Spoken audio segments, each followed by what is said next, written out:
A system of slavery in the Caribbean which began in the 1500s came to an end in the 1800s. Professor Emeritus in History at UA Mona, Patrick Bryan, joins us via Zoom to take us along the road that led to emancipation. Morning, Professor. Welcome, sir.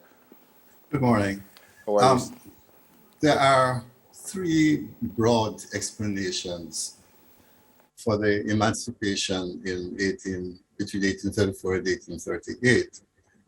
One is economic, the other is slave revolts, and the third is humanitarianism. But let me take the slave revolt aspect first, because I don't think that there's much doubt that the Sam Sharp rebellion was an immediate factor in the emancipation. There had been slave revolts in Barbados in 1816. There was another in Demerara in 1823. And in 1824, there's another smaller revolt in Jamaica. Jamaica was extremely unstable, actually, in 1824. A whole series of revolts and conspiracies and so on.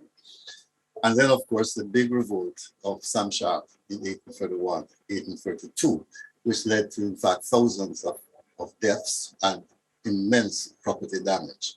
So there's definitely the question of slave resistance to slavery. The economic thing, this has been associated with Dr. Eric Williams, the economic thesis that European capitalism had gone through changes, and people are moving towards free trade, rejecting the old mercantilist structures of economics.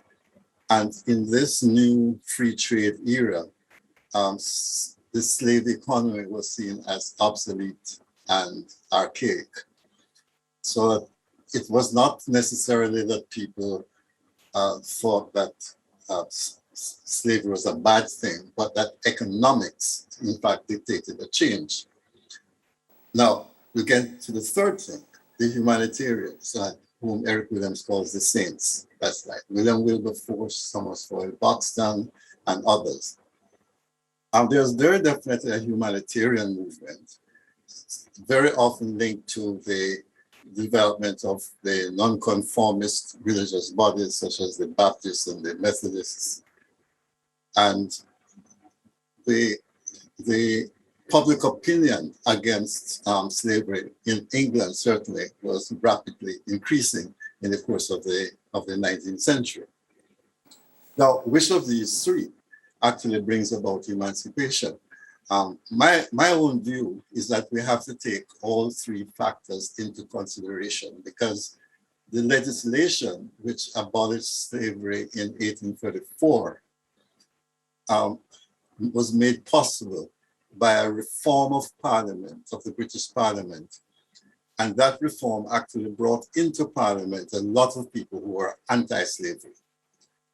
And so the voting against slavery was inevitable.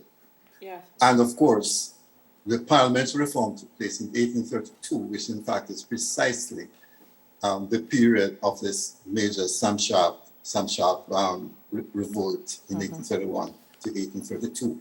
1 year after the Sam Sharp revolt, in fact, less than a year, the British government passed legislation abolishing slavery in 1833.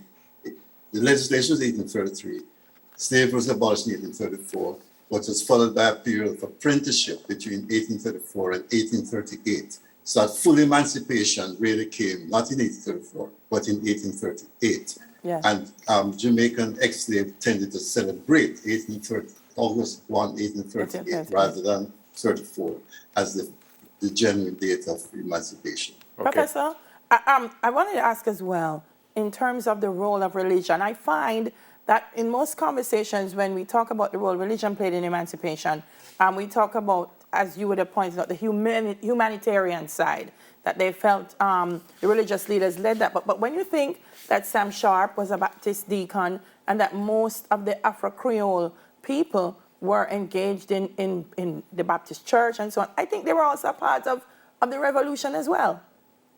Oh, definitely. Now, there is a point of controversy here. The challenge is that in Britain itself, the Baptists and Methodists tended to be anti-slavery.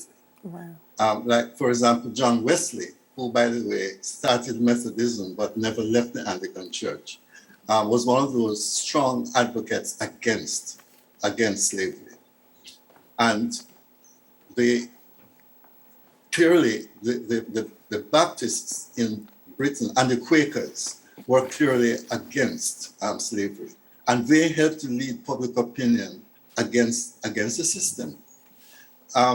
So there is a merging of the religious sentiments and humanitarian philanthropic sentiment. So I don't have any doubt in my mind that public opinion, which the Anti-Slavery Society actually nurtured, would have contributed to emancipation. Now, the challenge here is that in Jamaica, whatever the Baptists and Methodists were thinking in Great Britain, in Jamaica, things were different.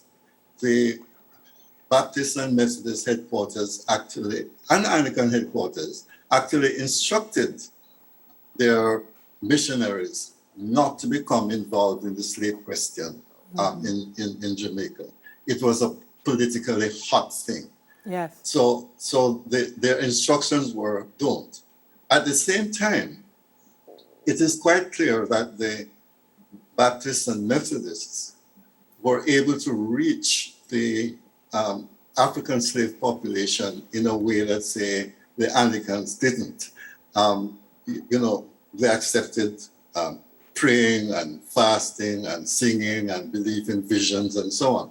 And along with that, we have emerging what we call the Native Baptists. Now, Sam Sharp belonged to the Native Baptist Church, but also to the English Baptist Church. He was both. Right. But the thing about the Native Baptist Church is that it tended to incorporate African elements in religious practice. Mm-hmm. And I think that they are far more,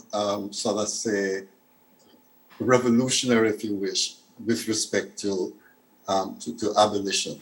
Yeah. So when we speak of the Baptist Church, we have to look at both the English Baptists and the Native what is like the Native Baptists. Yes. Yeah, Professor, what about us here in Jamaica? I said earlier that I can't remember us celebrating, acknowledging Emancipation Day until 1997. I can't remember. I know we did that before, I'm told, but I can't remember that. So what about us here in Jamaica?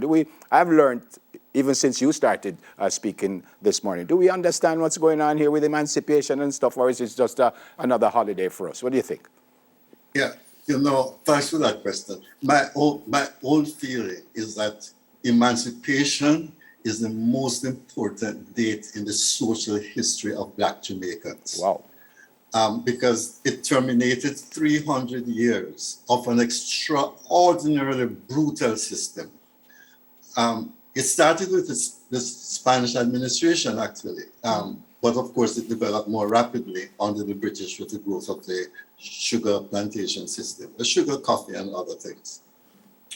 And what we have, the government of Jamaica in I think it was in the 1890s, actually introduced Emancipation Day as a public holiday. They had other holidays, for example, the Great Earthquake and the Great Hurricane and so on. But Emancipation Day came in as a holiday because it was felt that it had a lot of sentimental ties to the people who, even before the 1890s, quietly celebrated emancipation at home. Mm-hmm. Now, when I was growing up, which is maybe a long time ago, Emancipation Day was celebrated. It was not actually celebrated through central political institutions at all. It was just pretty informal. My recollection is of fairs and picnics being conducted in the countryside, and entirely spontaneous. Local bands with their saxophones and their violins would come out, and people had a lot of fun. It was Emancipation Day. It's not until 1962 when with independence, that somehow or the other, the two things merged. I suppose the assumption was that independence was maybe more significant than emancipation. Okay. Well, some people were doubtful about that. So that in the in the 1990s, the idea was that we should reintroduce the Emancipation Right. Day, which I think is the correct decision. Yep. Thank you, sir. Thank you so much. I think you just gave us a lecture, and I learned a lot, sir. So thank you for speaking with us, and stay safe, sir. God bless you. Thanks, David. Bye-bye. Professor Emeritus in History at UA Mona, Professor Patrick Bryan. Cynthia Erivo takes us to the break with Stand Up.